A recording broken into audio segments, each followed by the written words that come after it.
E hoje nós estamos aqui com a doutora Andrea Fetter Torraca.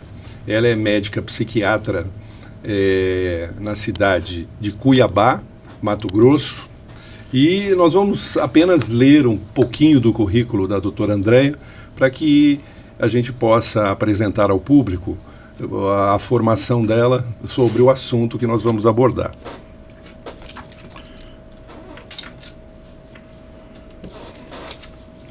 Então, a doutora Andrea é formada em medicina pela Universidade Federal de Mato Grosso do Sul, fez residência médica em psiquiatria na Santa Casa de Campo Grande, Mato Grosso do Sul, título de especialista pela Associação Médico Brasileira e Associação Brasileira de Psiquiatria, título de especialista em psicogeriatria pela Associação Médica Brasileira e também pela Associação Brasileira de Psiquiatria.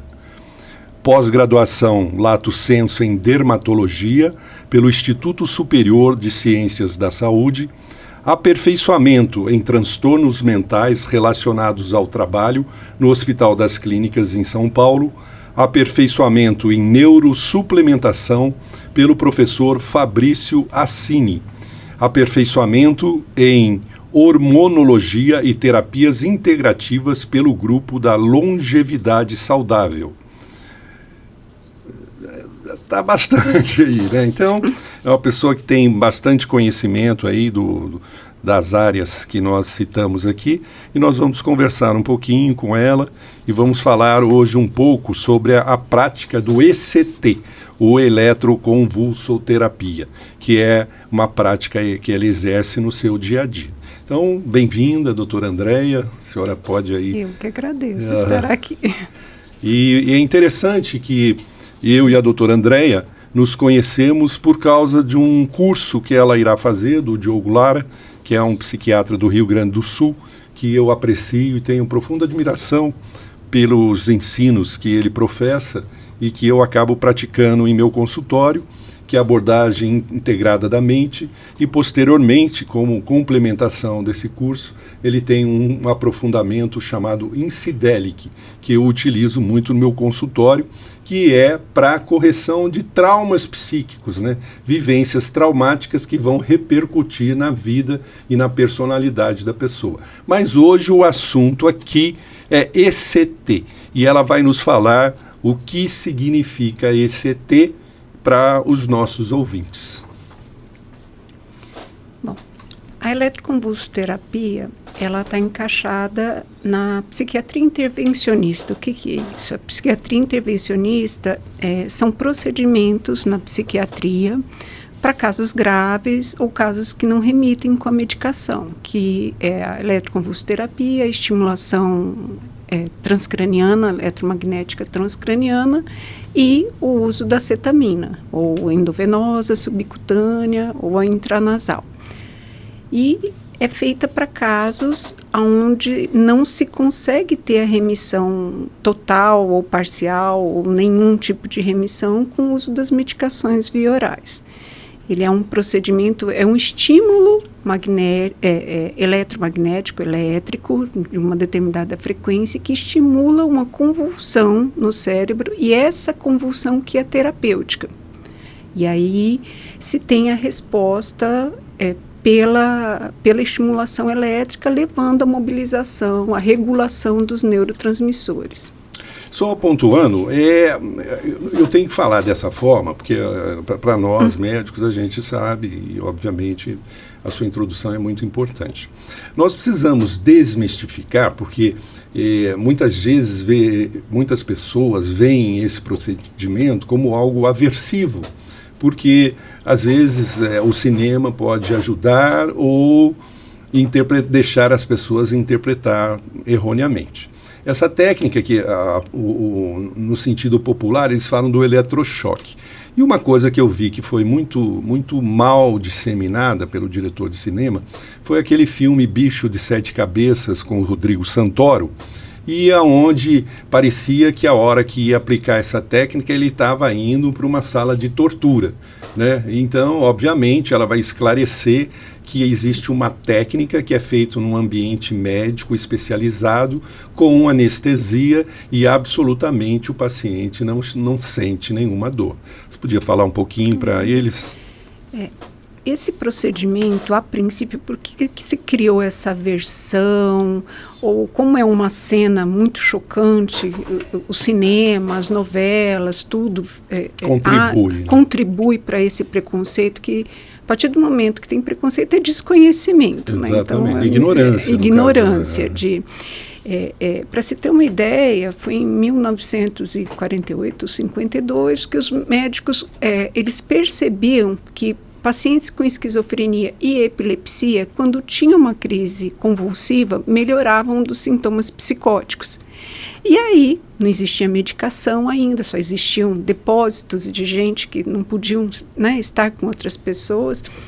Começou-se a eletroconvulsoterapia, que, em tese, a pessoa não lembrava, mas o que acontecia? Outro paciente via, tinha a época do militarismo, que dava um choque e achava que era eletrochoque, né? Virou toda uma mística em cima desse procedimento.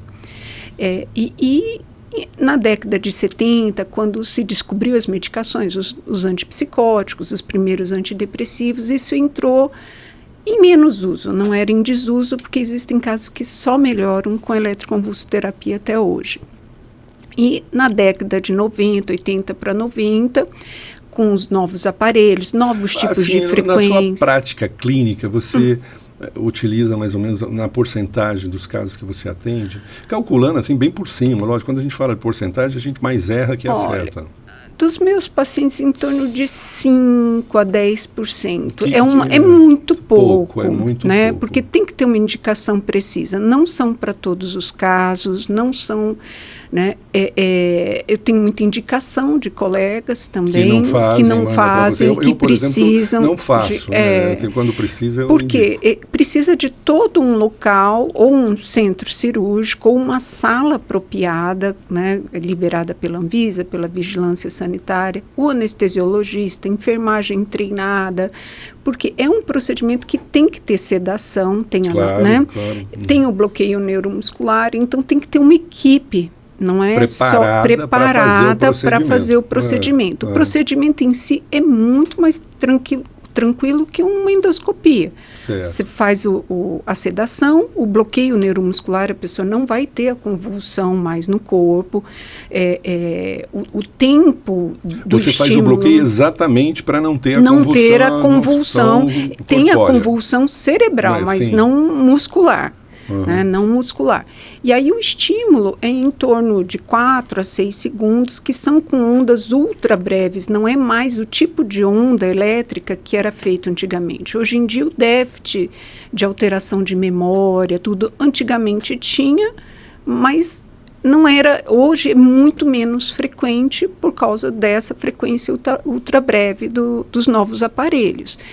E a pessoa tem o estímulo de convulsão, de epilepsia, né, da convulsão, em torno de 10 a 30 segundos. É muito rápido. 3 minutos, o paciente acorda e vai para casa. É muito simples. Só realçando o que ela já falou, a sua indicação, como você frisou, só porque a gente fala, na maior parte das vezes, para um público leigo. Então, a gente precisa dar uma... As indicações da eletroconvulsoterapia, as melhores indicações, depressões refratárias, depressões que não respondem à medicação via oral. E isso é em torno de 30% das depressões. É muito grande. É muito grande. Pela prática, o nível de procura ainda é pequeno, é baixo. Então, assim... Por isso que eu acho importante tirar o preconceito sobre essa prática. Exatamente. Então, assim, a melhor indicação é depressão refratária a tratamento medicamentoso. As depressões graves, o que é isso? Depressão com ideação suicida, onde a medicação demora em torno de 3 a 4 semanas para começar a agir, com o ECT é muito rápido, questão de 2 semanas já tira da crise. Isso abrevia tempo de cuidado excessivo que a família tem que ter, abrevia tempo de internação, de sofrimento. Né? E depressões graves com sintomas psicóticos, quadros de mania com sintomas psicóticos, os sintomas produtivos. Eu gostei que você tocou num ponto bastante interessante, que na maioria dos pacientes no nosso consultório, uma grande porcentagem deles são portadores do TAB, que é o transtorno afetivo bipolar. E que você está falando exatamente de uma etapa que pode ocorrer tanto no TAB quanto nos episódios de esquizofrenia. É a psicose, ou alucinação e delírio, né? Então, neste ponto também está indicado. É muito rápido, é muito rápido. A melhora, né? Porque às vezes a melhora com a medicação para tirar da fase de mania do TAB é mais demorada e mais longa, então, né? E a família não sabe lidar com esse paciente que dá trabalho, dá bastante trabalho, né? Por isso pode encurtar em curto tempo, né? De cuidado do paciente, porque você reverte esse episódio de delírio e alucinação muito rápido, né? Fora que tem delírios e alucinações que não melhoram totalmente ou não tem resposta com os antipsicóticos. Então, a ECT é excelente para isso, né? Assim, quadros de catatonia, tanto depressão catatônica como psicose catatônica, praticamente só responde com ECT. E a gente perde esse paciente para inanição, ele não come, ele não se alimenta. Ele vai também vou traduzir de novo, catatônica. Catatônica é aquele que fica parado, assim, não se mexe, não responde, não conversa, não come, não faz nada, está catatônico. Liberação, parece urina na calça, não parece fala, uma planta. Esse é o famoso planta, no sentido do estado que não são clínico muito dele. comuns, são Exatamente, quadros assim, que consigo, eu vejo 2, 3 quadros, 2, 3 catatonias ao ano, não é comum, é raro, né? É raro. E só vejo porque é encaminhado de colega, porque o meu não mesmo aparece, né? é muito raro. No meu consultório também. Mas ainda tem isso mesmo. Acontece, nós temos que estar preparados para esses casos, né? Não é a nossa rotina. E aqui tem e quais os benefícios, então, você já está falando aí da ECT, é justamente abreviar um quadro agudo de uma alucinação, de um delírio, de uma mania no TAB. De depressão. E as contraindicações da ECT? São muito pequenas, né? Hoje a gente tem todo um preparo que antecipa isso. Então, nós pedimos, por exemplo, uma contraindicação, um IAM, um infarto recente, um AVC recente, um aneurisma de grande porte na região do cérebro, um quadro agudo. Porque, no caso, poderia ajudar a romper o aneurisma, até há essa possibilidade. Né? Então tem que ter bem cuidadoso. Porque aumenta a pressão intracraniana. Né? Então, casos descompensados, de arritmias descompensadas, então assim, a cardiopatia descompensada, então o paciente tem que estar bem para fazer, né? Um quadro agudo, estou com um quadro viral, uma pneumonia, a gente espera o paciente, é lógico que tudo depende do risco-benefício, às vezes o paciente idoso com catatonia, com sonda, né? É melhor fazer, porque daí ele volta a alimentar, ele volta a responder bem, né, do que clinicamente vai ser melhor. Então, a gente faz todo um preparo, precisa de uma avaliação cardiológica prévia, exames de sangue, um hipertireoidismo descompensado. Então, tudo isso antes, né, uma glicemia de 400, a gente primeiro tem que compensar o paciente, mas tudo depende do risco-benefício. Ele está com risco de vida? Por isso que às vezes a gente faz na UTI, no centro cirúrgico, né, dependendo da gravidade. Né? Se dá tempo de esperar e compensar, a gente faz. Né? Mas é tudo previamente orientado, o paciente só faz mediante esses exames. Para diminuir o risco. Né? Pode ser feito em gestantes, então? Gestantes e idosos é uma das indicações mais precisas, porque primeiro que o idoso tem muita interação medicamentosa, muito efeito adverso de medicação, então às vezes o risco-benefício é melhor o ECT. Certo. E gestante a mesma situação. E quanto tempo leva para fazer efeito? Então, em média, varia. Nos quadros de catatonia é muito rápido. Às vezes 2, 3 sessões o paciente já começa a comer. Na primeira sessão, para depressão mais resistente, às vezes vai até 8 sessões. Primeiro a família que percebe a melhora, depois é o próprio paciente. Então ele começa a tomar banho mais rápido, a fazer alguma coisa em casa, ele já quer sair, né? Mas o estado anímico dele, né? a sensação de falta de prazer, de satisfação persiste. Como qualquer depressão, melhora a primeira psicomotricidade, né? E então é um pouquinho mais lento, em torno de 8 sessões, mas a ideação suicida é mais rápido, né? Mais rápido ainda é a cetamina, né? Depende e outro assunto que eu queria abordar com você, porque isso é um avanço relativamente novo, tal. E você também faz procedimento com cetamina. Sim, o espaço é o mesmo, né? Certo, a cetamina, ele é um anestésico que há cerca de 12 anos, mais ou menos, se começou a estudar com um efeito antidepressivo que é totalmente distinto dos outros viorais, né? Eles não agem no imal, na monoaminoxidase, eles agem em glutamato.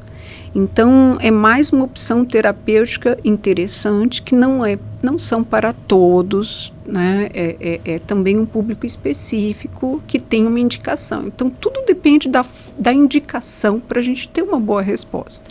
Não é para todo mundo. É muito utilizado nas crises de suicídio, de pensamento suicida, né? Quando a pessoa está decidida e com um plano elaborado já para cometer o suicídio, né? A gente precisa deixar claro que é assim, pensamento suicida é uma coisa. Agora, pensamento suicida com elaboração de plano suicida já é outra coisa, e o risco é muito maior e muito mais grave, né?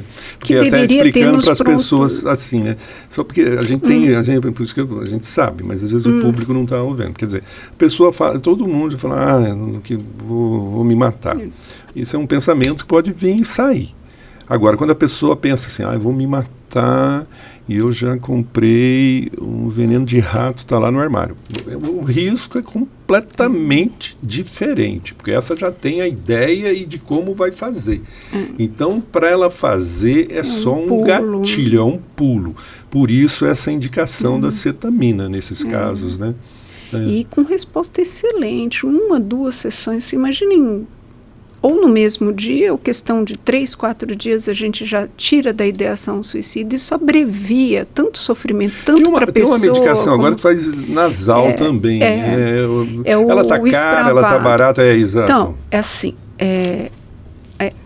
os resultados clínicos são muito semelhantes. Tanto da cetamina endovenosa como da intranasal, que é o Spravato. Qual é a questão? Ela foi lançada o ano passado, que a Anvisa liberou tudo, e por sessão é 5.900, em torno de 5.900, 6.000. Precisa fazer no primeiro mês 2 vezes por semana, depois passa para semanal, se tiver boa resposta. É excelente, porque assim, a questão é... R$5.900. Sim, mas é um custo... Eu sei. Não, para a pessoa ficar viva... Que precisa ser realizado num centro... Então, assim, é realizado num centro de infusão ou num centro onde precisa ter todo o equipamento, porque também pode ter... A cetamina não é inócua. Ela pode causar dependência, ela aumenta a pressão arterial. Eu conheço alguns pacientes assim, que eu conheço que são... droga recreativa de né? cetamina. Lógico que a gente usa uma quantidade bem menor do que... Mas o paciente pode dissociar. O que é dissociar? Ele perde um pouco a noção da realidade ali. E podem ser sensações boas, como não. Pode ter crise emocional dele. Crise hipertensiva, a gente já pegou muito vômito, o paciente agita demais, fica muito agressivo. Então, a gente tem que ter todos equipamento, né? Aumentou pressão, o que vai fazer? Teve, né, uma agitação psicomotora, tem que frear ali na hora, né? Então, não é para ideação suicida e para depressão refratária, e ela tem uma característica, e o ECT também, ninguém fala que eles melhoram o BDNF, fator neurotrófico derivado do cérebro. Então, ele melhora a memória, a capacidade cognitiva do paciente.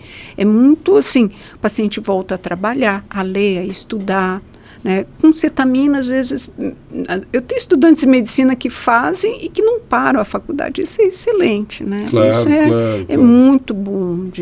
Mas tem que ter a indicação tem que ser muito precisa, né? Porque hoje está uma moda que todo mundo...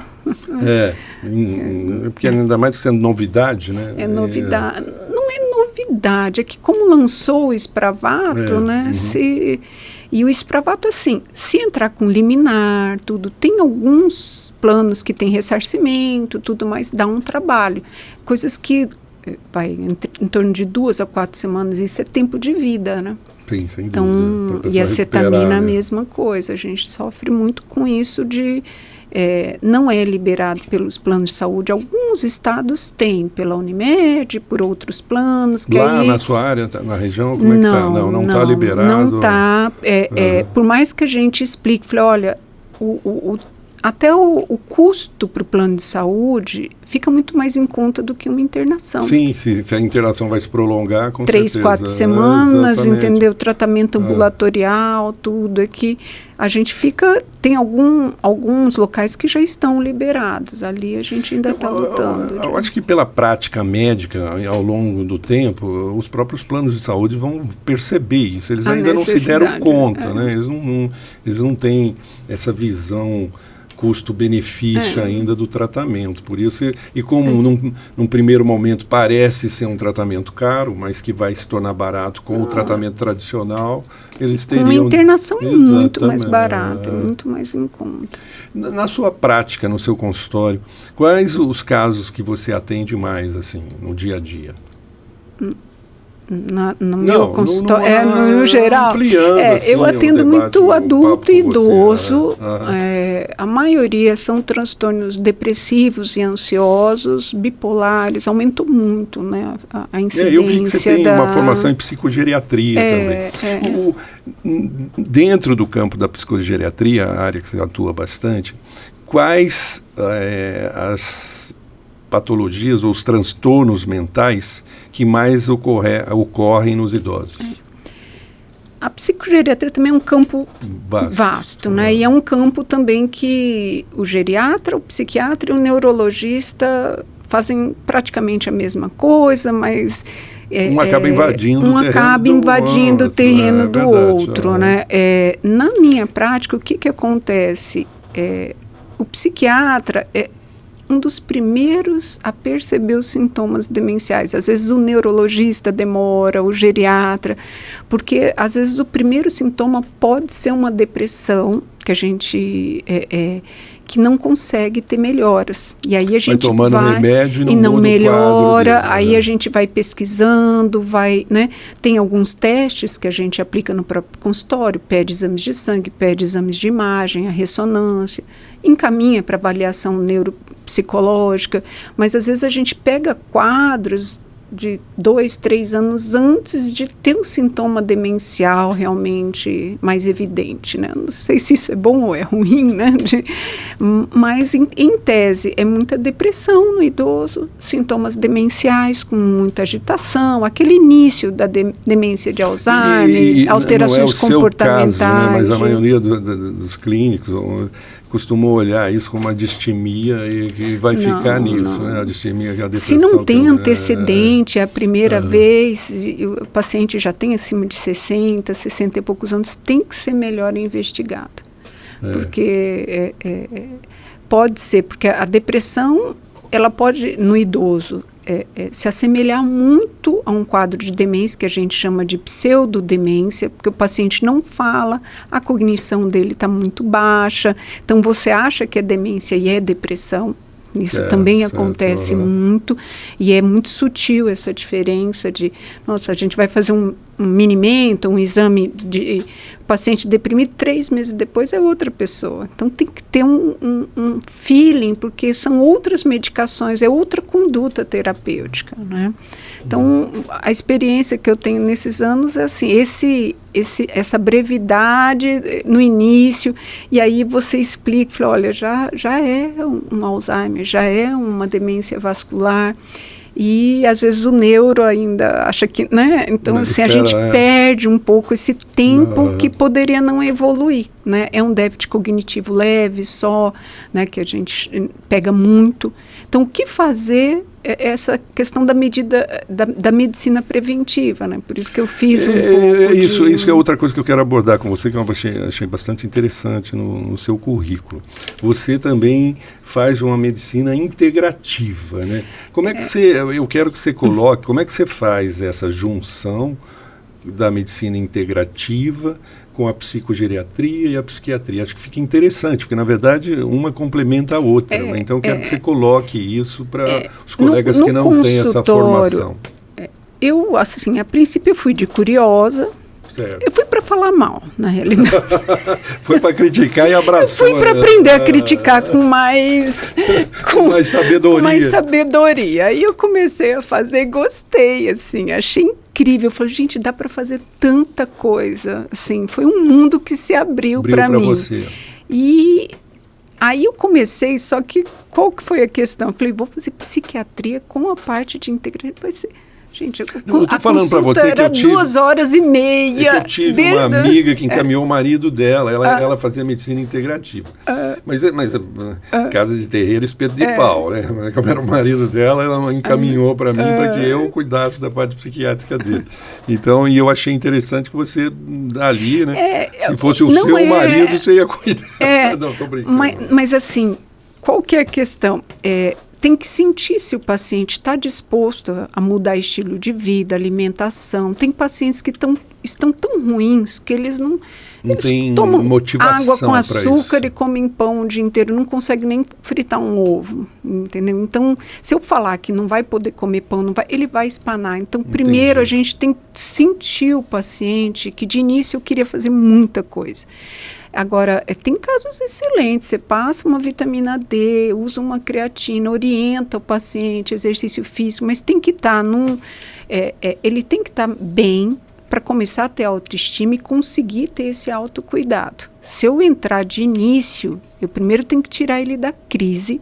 Mas tem casos que, o que eu acho interessante, que às vezes casos nem com esse ET não melhora, e você vai, falei, meu Deus, o que eu vou? Aí você começa, vamos fazer uma reposição, vamos ver, eu já tive casos assim que conseguiram remitir, eu usando um D, a vitamina D, a melatonina, eu fui somando o que eu conhecia para conseguir a remissão total.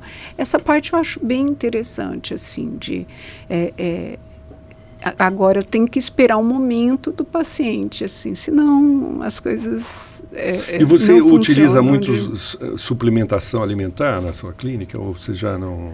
Então, quando o paciente está disposto, porque senão você tem aquele convencimento e você fica 1 hora explicando ali, o paciente ainda não conseguiu entender. Né? Aí você fica olhando para você, tem que respeitar muito o tempo do paciente, assim, aí eu já começo a fazer, assim, retirada de benzodiazepínico com magnésio, você usa algumas coisas que aumentam GABA, e tem muitos casos interessantes. Tem gente que fala, isso não funciona para mim, outros só funcionam com isso, né? Eu já tive casos... mas na verdade é o que a pessoa, eu acredito que o paciente em particular, ele vai acreditando de acordo com a formação dele, ampla, né?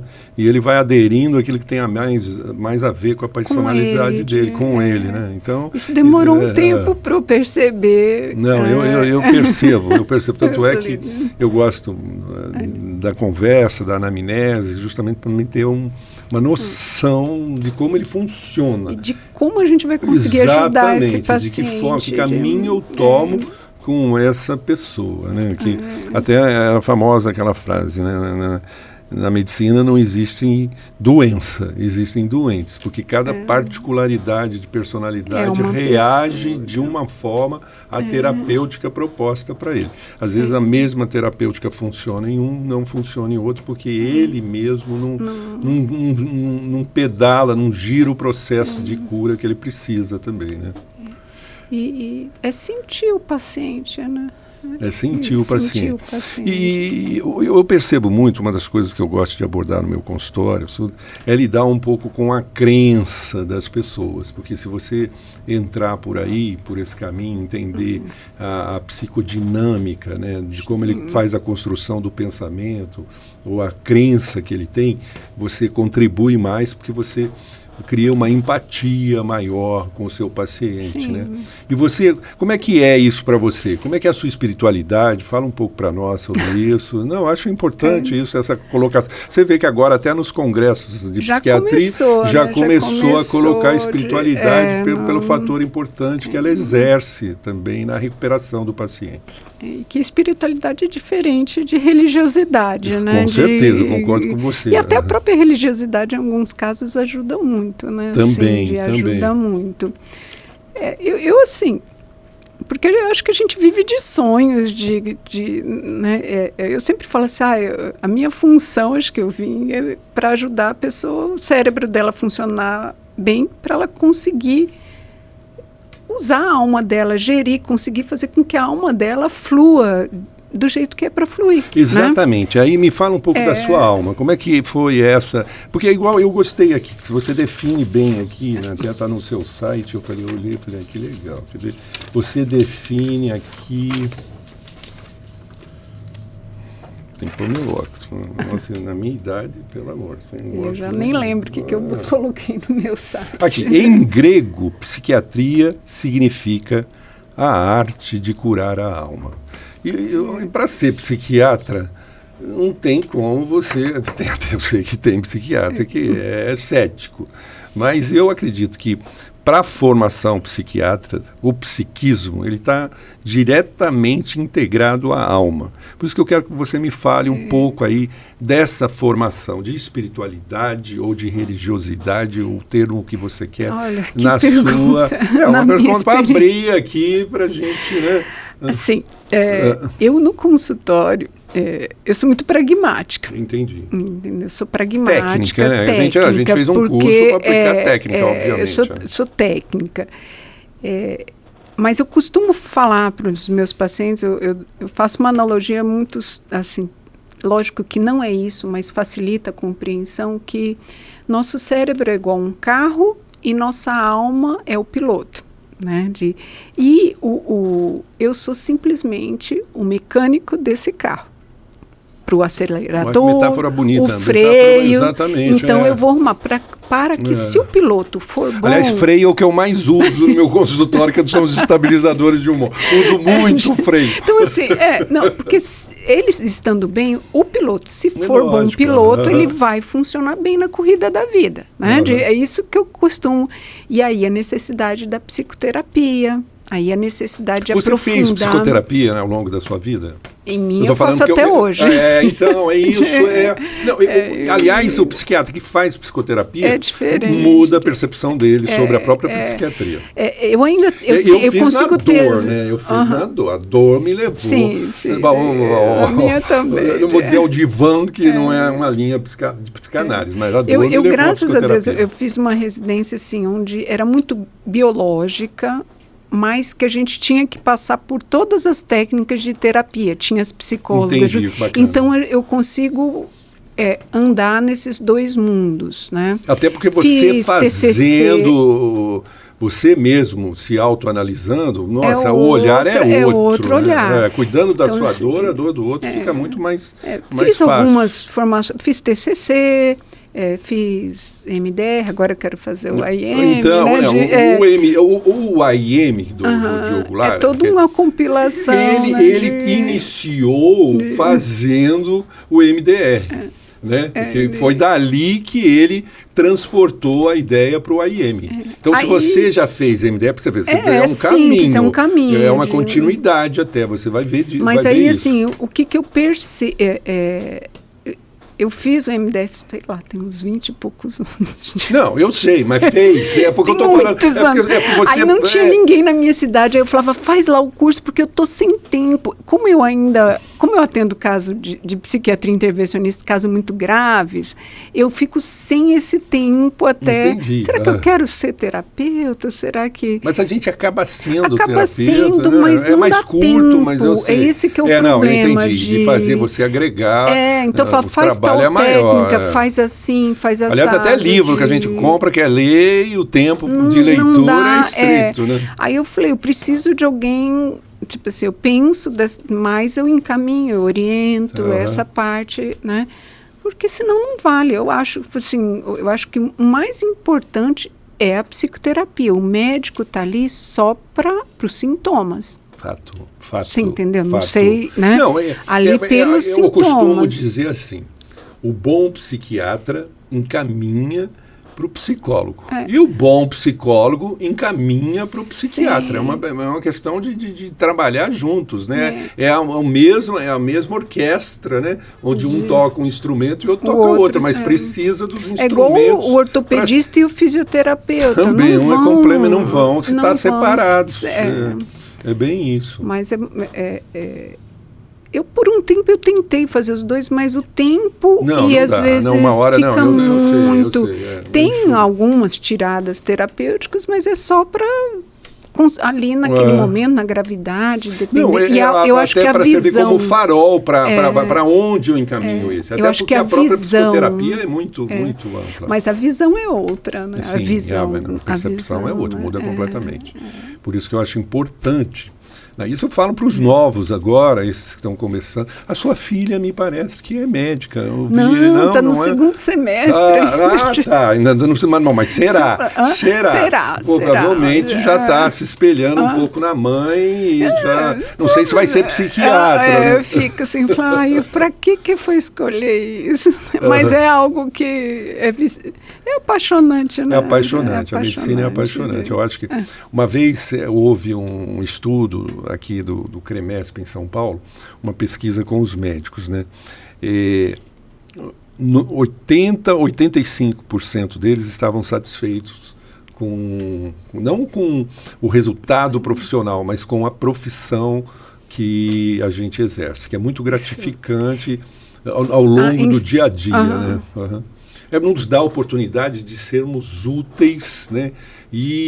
Na vida do outro. Na vida do outro, né? Fazer a diferença na vida do outro, que a gente acaba fazendo mesmo, né?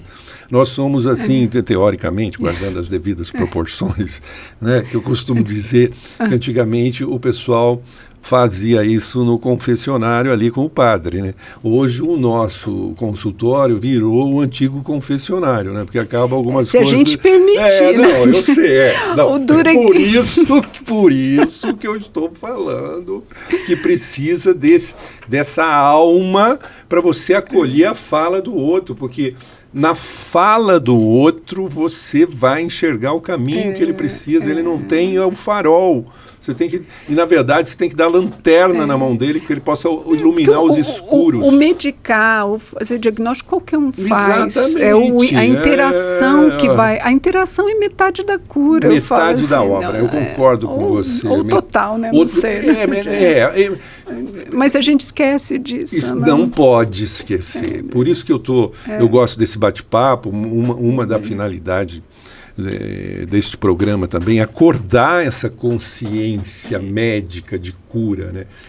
Porque a gente faz o juramento lá, naquela cerimônia de formação, como se aquilo fosse uma coisa pro forma. Não, aquilo é um ensinamento de vida, um comportamento ético que jamais vai se quebrar ao longo das eras, né?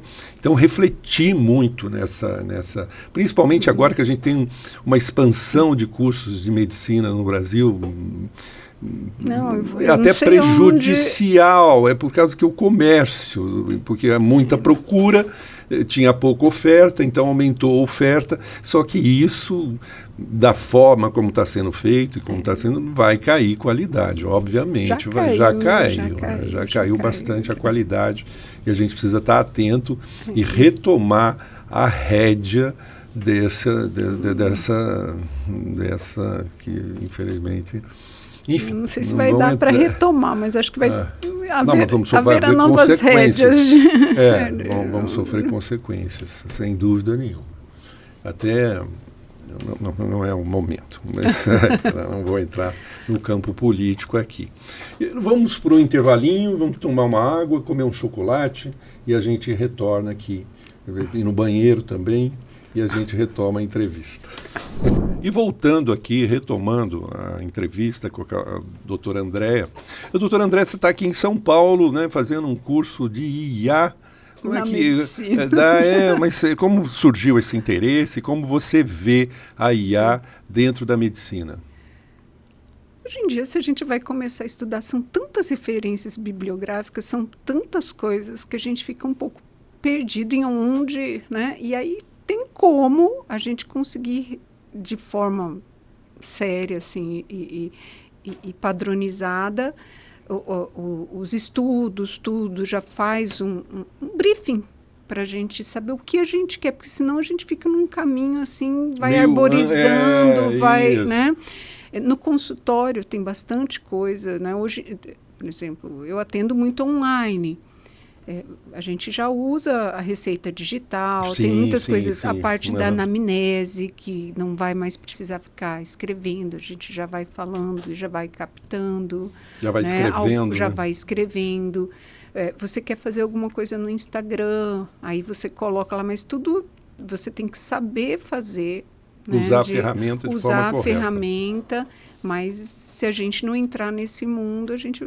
vai ficar à parte. Vai ficar à parte do mundo, né? Exatamente. É para somar, né? Claro. Para conseguir somar mais a nossa prática clínica. Muito bom. E nós, né, nos encontramos exatamente por causa desse curso que eu estava programando uma entrevista com você. E aí você falou, não, eu estou em São Paulo, e aí eu falei, então aproveita, já vem gravar. Então tá, vou montar um pedacinho do curso, mas eu já tenho gente lá. Você está lá. E você falou também que aí sobre o TCC, que é a terapia cognitivo-comportamental. Me fala um pouquinho aí sobre o que você achou, a sua opinião. Eu vejo que a TCC, pelo menos, é muito indicada para os casos de TDAH, a TCC. Você concorda com isso? E por que você concorda? Sim. Porque eu já não tenho muita prática sobre a TCC. Ela organiza a vida do paciente, a forma dele pensar, de agir. Você trabalha com pensamentos e emoções, né? É bem engessada, que para alguns casos funcionam. Depois de um certo tempo de terapia, às vezes o paciente vai querer algo maior, né? Mas para a crise, a psiquiatria trabalha muito com TCC junto. Então, nós viemos já falando a mesma língua, a gente consegue caminhar juntos, né? Coisas, se for para psicanálise, para outras abordagens, já... Não vai. Porque não tem pesquisa. Aí a TCC tem pesquisa, uniu a medicina, que também gosta de pesquisa, né? Muita evidência. É muita evidência científica, e resultado, né? E que são resultados bem fechados, bem, né? Não é para todo mundo, né? Porque cada paciente, às vezes eu tenho, não, você tem que ir para o TCC, aí vai para um psicanalista, mas melhora muito mais do que no TCC, né? É que a gente aprendeu a trabalhar muito juntos, né? Por isso que tem essa indicação. E você, para você, qual psicoterapia, que linha você se trabalha? Pergunta pessoal até, né? Mas a entrevista é para ser pessoal também. Pois é. Olha, eu já fiz de tudo. Se eu cair na psicanálise, eu estou ferrada. Porque eu acho, será que eu vou, no final da minha vida, ir para psicanálise? Né? Já fiz de tudo. Já fiz TCC, fiz muito tempo de Gestalt. Nossa, Gestalt é maravilhoso. Gestalt, terapia. Eu também fiz Gestalt. E assim, até no meu primeiro relacionamento, e tinha casado, ninguém casa para separar, né? E aí falou assim, olha, vai fazer psicoterapia, que você vai saber se você vai continuar casado ou vai separar, né? E aí eu fui para Gestalt, realmente foi o psicoterapeuta da Gestalt que, poxa, ele quebrou uma corrente de pensamento, que eu estava preso ali, mas numa fala dele, ele pá, quebrou a corrente. É bom, né? É bom demais, a psicoterapia é bom porque ela quebra as correntes mentais que nós mesmos nos aprisionamos pelas nossas crenças, né? E o que mais? Agora, né, eu estou como psicóloga que é transpessoal e faz a IM, né? Por isso que eu falei, gente, esse negócio é interessante, né? Fiz um tempo de hipnose, olha. Não, é outra coisa, é uma prática que eu gosto, né? Não faço com frequência no consultório, fiz curso de hipnose, né? E é outra boa ferramenta que você pode utilizar, e nós vemos na prática psiquiátrica isso sendo negligenciado, e você vai vendo leigos abraçando isso por causa do resultado que a hipnose pode dar. Me fala um pouquinho da sua experiência com a hipnose. Gente. Não, muito interessante. O que você lembra, tranquilo. Deixa eu acabar ali. Fiz análise do comportamento também, fiz bastante. Psicanálise que ainda não foi ainda. Eu fiz numa época que eu queria passar no vestibular para medicina, novinha, de 16, 17 anos. E aí meu pai falou, não, você vai fazer terapia. Ainda bem que meu pai tinha uma certa, naquela época, né? Eu formei em 97, então sei lá quando.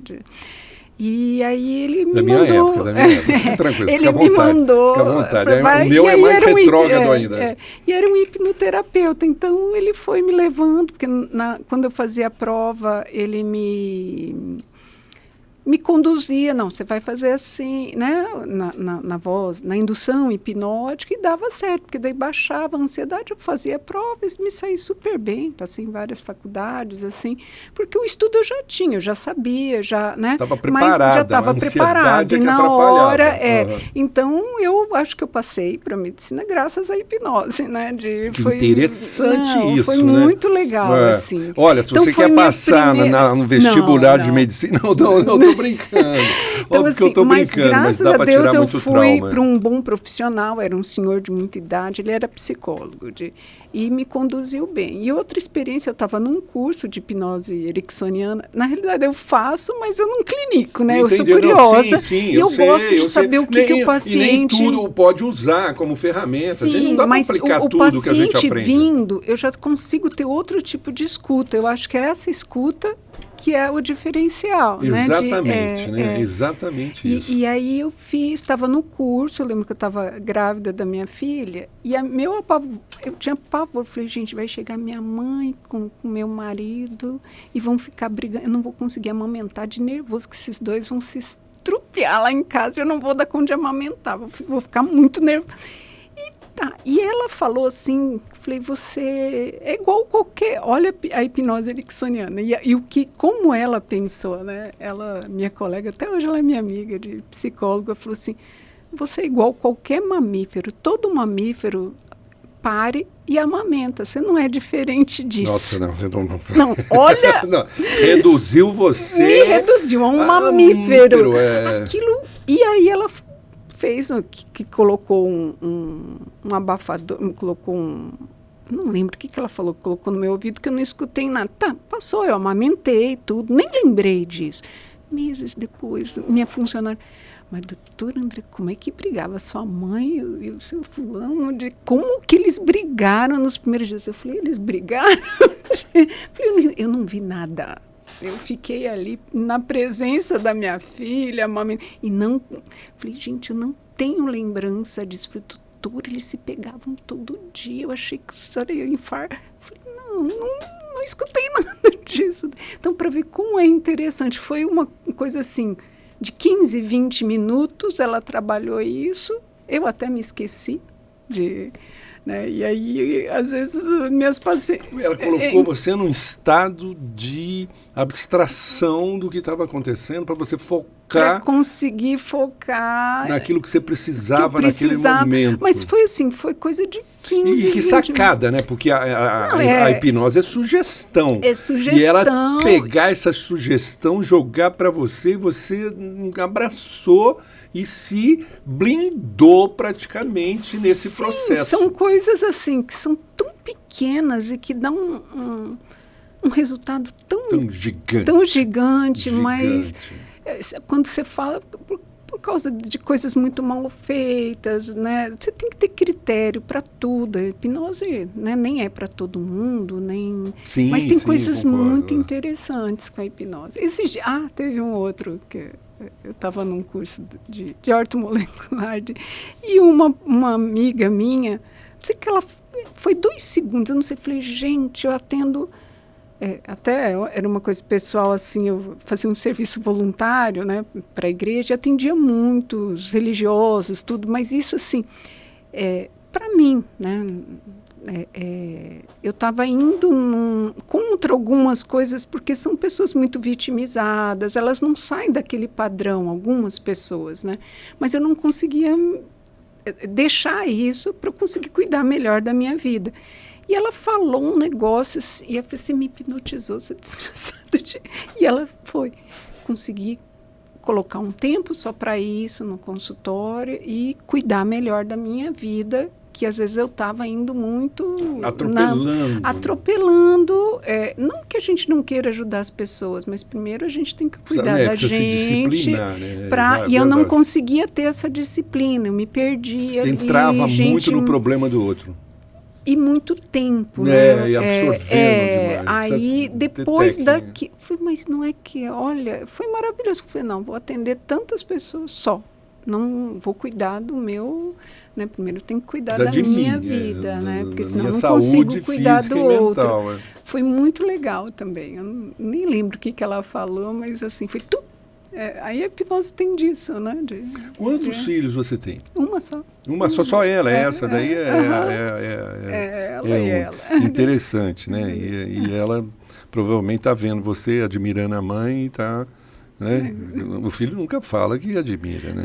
Ele mais critica. Época que tem pavor.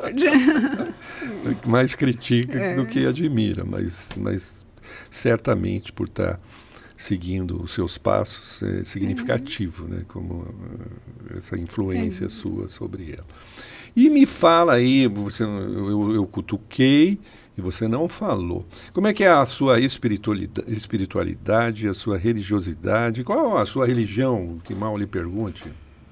Olha, a vida me levou a experimentar todas as religiões. Concordo. Eu já falei, teve uma outra entrevista aqui que eu falei assim, a minha religião é uma colcha de retalhos, eu vou pegando um pouquinho de cada. Acho que o brasileiro é assim, né?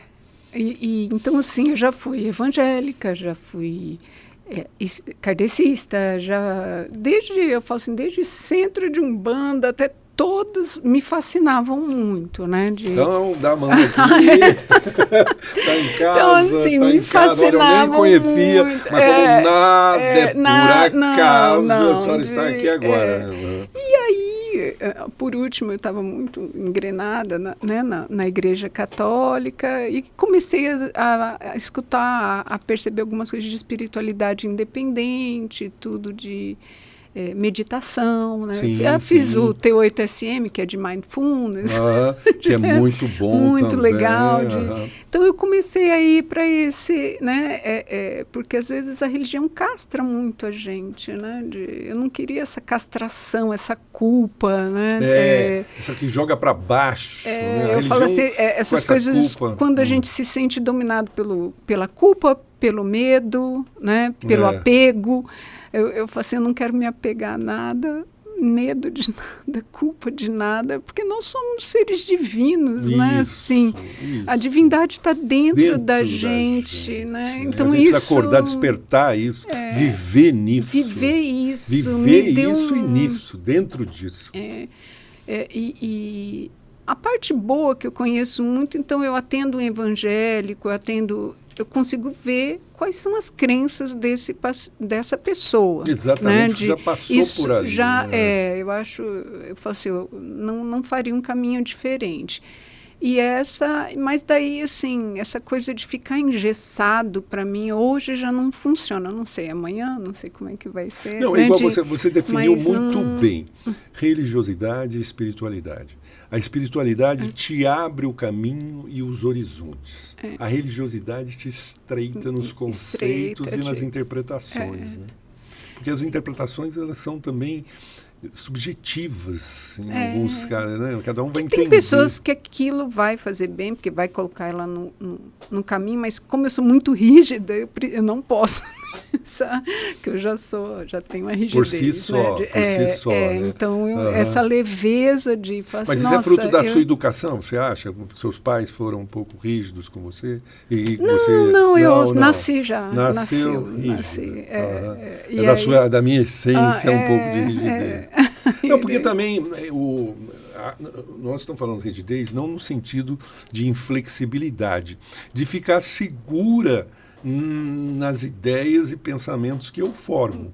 E isso, para ser substituído, óbvio que você precisa ser flexível. E você é flexível porque você está sempre em busca. Eu vejo pelos cursos que você fez, assim, pelos caminhos que você trilhou. Eu faço a mesma história, mas de formas diferentes. Né? Assim, eu acho que isso que leva a gente a continuar apaixonada pela mesma atividade. Que eu falo, se eu não fizer sem amor uma coisa, eu não faço. Não faço, é verdade isso. Não vai, não tira a vida, né? Sem amor, acabou. Tira o sabor, o gosto. Né? É comida sem sal, né? Não pode ser muito, mas não pode faltar, né? Então, assim, aí hoje eu faço cursos, né? Eu vejo muita coisa na internet, meditar é algo que eu estou conseguindo uns 20 minutinhos por dia. Assim, tá conseguindo diariamente, porque é um exercício até para você dias, parar, ficar ali 20 minutos. Todos os dias, e como porque também outro dia eu estava vendo, porque eu também falei, não, eu preciso fazer meditação. Aí não tem regra meditação, não. Pelo contrário, é a hora que você tem que se aquietar e se silenciar e você vai desenvolvendo uma metodologia própria. Você pode até... Que é que mais se adapte. Você pode até orientação, tudo, mas a meditação... O que acontece é que parece que a gente quer procurar um monte de coisa, uma fórmula mágica. Fórmula mágica que e aí é por não aqui. Se escuta, né? Não se escuta. Não se escuta. E o processo da meditação é uma escuta interna. Até a palavra medita, a ação. Quer dizer, nesse momento eu vou escutar o divino em mim, e eu preciso estar quieto, porque nem sempre ele vai falar por palavras, mas ele fala. Ele fala no sentimento, ele nos toca e ele nos move. E se nós não tivermos essa quietude, esse silêncio interior, nós não vamos saber o que o divino quer de nós. Então eu acho essa sua ideia de estar praticando e exercendo o seu momento divino. Eu tenho esse olhar, estou falando isso porque eu enxergo assim. Assim, em termos técnicos mesmo, você vai para o mindfulness, não tem ascético. Exatamente. Né? Mas eu acho, porque senão eu tenho um certo receio de ser manipulada, né? Não, mas eu só estou falando... O mundo manipula a gente, se a gente não tiver essa consciência. Essa firmeza. Mas, a gente fica muito volúvel. E que, na verdade, é estar no presente, mas de forma quieta, para que você possa entender ao seu redor, para que você tenha uma leitura sem tanta influência, mas com uma percepção de alinhamento, de sentimento e pensamento. E se você não aquietar os seus pensamentos, você sempre correndo, sempre com um projeto, sempre querendo alguma coisa, sempre saindo do presente e colocando o pensamento no futuro ou nas memórias sofridas do passado, né? Porque quem nessa vida não tem um passado e com alguma dor, algum sofrimento, mas é justamente sair disso, né? Porque senão você se perde e aí você acaba sendo um robozinho. E conduzido. Conduzido, isso que... Eu falo, meu Deus, como tem... E tem pessoas que parece que nunca vão morrer conduzidas. Eu falo, não. Não, elas querem, é mais fácil, né? É mais fácil. Porque aí vai culpar, não, você mandou entrar... Você me falou para virar para a direita, rapaz, eu estava lá e eu ia virar para a esquerda, ia nada, né? Ela queria eu culpar alguém para lá na frente se isentar da responsabilidade perante a própria vida. As pessoas, infelizmente, a grande maioria ainda é assim. Tanto que o trabalho do consultório também é trazer mais conscientização acerca da pessoa, de si mesma, né? Isso é um grande trabalho também. E isso, assim, eu comecei até...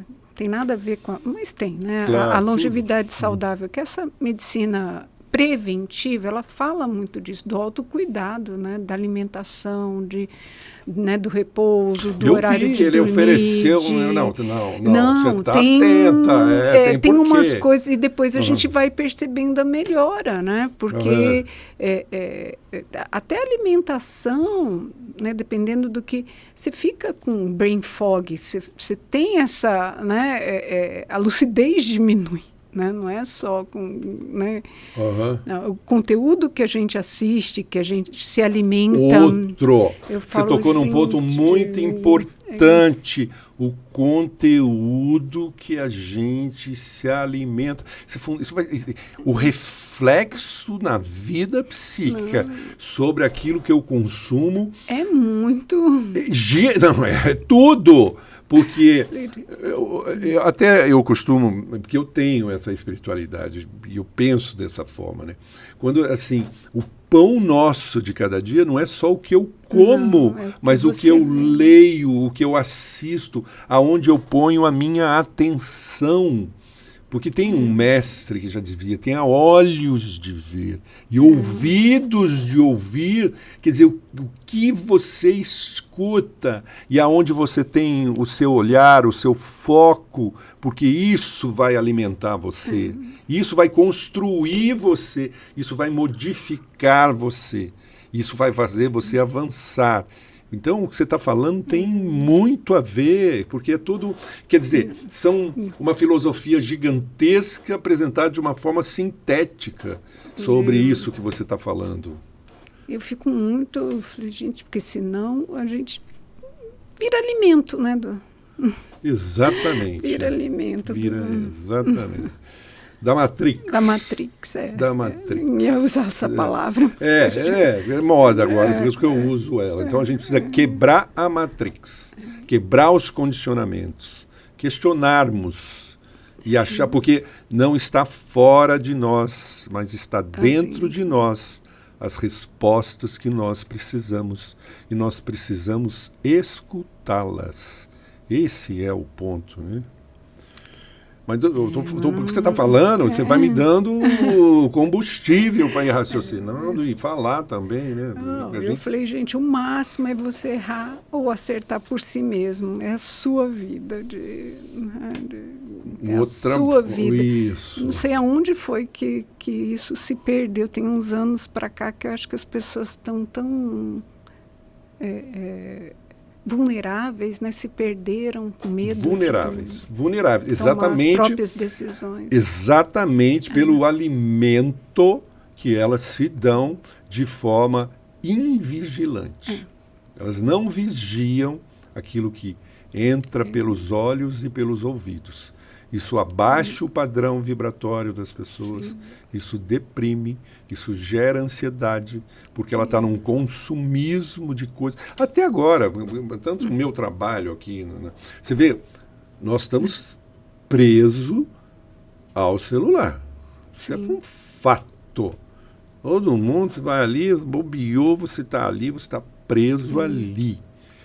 E ali você precisa ver o que você seleciona, porque isso está tendo um reflexo psíquico dentro de você. Antes era a internet, que era o computador, que a pessoa ficava horas lá navegando por páginas que vão mais destruir, mas agora isso mais fácil, veio mais próximo ainda, então a gente tem que estar atento a isso. Eu sei que até esse programa é uma forma também da gente entrar nessa mídia no sentido de alerta, porque nós em saúde mental, então, nós precisamos ser preventivos, né? Porque depois que faz o suicídio, assim, não tem mais, então a gente tem que agir antes de que algumas... E como é difícil fazer esse trabalho preventivo. Não é fácil. Mas é isso, por isso que eu acho bom você estar aqui, eu acho bom você ter vindo falar de um tema tão delicado e tão importante, tão mal interpretado, né? Porque, como você falou, poderia se resolver 30% dos casos dentro do campo da psiquiatria e está sendo subutilizado em 5%. E a gente vê isso também, a indústria, né, ela trabalha justamente para a propaganda, é muito mais sobre a farmacologia química do que essas alternativas também perfeitamente viáveis e de bom resultado, né? E nós temos que também lutar com esses gigantes para que a gente possa fazer uma prática clínica salutar, benéfica, saudável, de custo baixo, né? Porque, enfim, são coisas que nós profissionais temos que estar muito atentos. E eu quero que você aí agora fique livre para colocar suas considerações, seus pontos de vista finais. Quero te agradecer muito a sua presença. Eu que agradeço. Tá? Olha, meu primeiro podcast. Uma loucura hoje, mas muito gostoso. Mas muito bom você trazer toda essa tua experiência aqui para nós, né? Até compartilhar um pouco da sua vida aqui, que a gente acaba sendo profissional, mas é um ser humano também, que justamente esse humano em nós humaniza a nossa prática. A palavra é sua, doutora Andréia. Gente, eu só tenho a agradecer pelo convite, por eu estar falando um pouco do que eu faço, né? Que é eletroconvulsoterapia, acetamina. E, assim, eu acho que o básico é a gente trabalhar com amor, trabalhar com atenção plena, né? Fazer as coisas com alma, né? E as coisas acontecem, vão seguindo o caminho que tem que seguir. Eu quero deixar registrado aqui que a doutora Andréia atende em Cuiabá, no endereço Rua das Papoulas, é isso? 271, né? Jardim Cuiabá, Mato Grosso do Norte. Né? Então, porque o Campo Grande é do Sul, Cuiabá do Norte. O telefone da clínica é o 65 99 611 8703. O WhatsApp dela 65 99 611 8703. Então, para as pessoas daquela região, daquela área, que quiserem entrar em contato com a doutora Andréia, se consultarem com ela, está passado aí, depois o programa vai passar isso já, nós estamos fazendo a gravação, vai passar por escrito aí, vocês anotem, né, mediante tudo que ela nos trouxe, tudo que ela nos falou. E nós agradecemos aí a produção do programa, a essa equipe de pai e filho maravilhosa, que tem o meu carinho e o meu respeito. Muito obrigado. Eu agradeço essa oportunidade.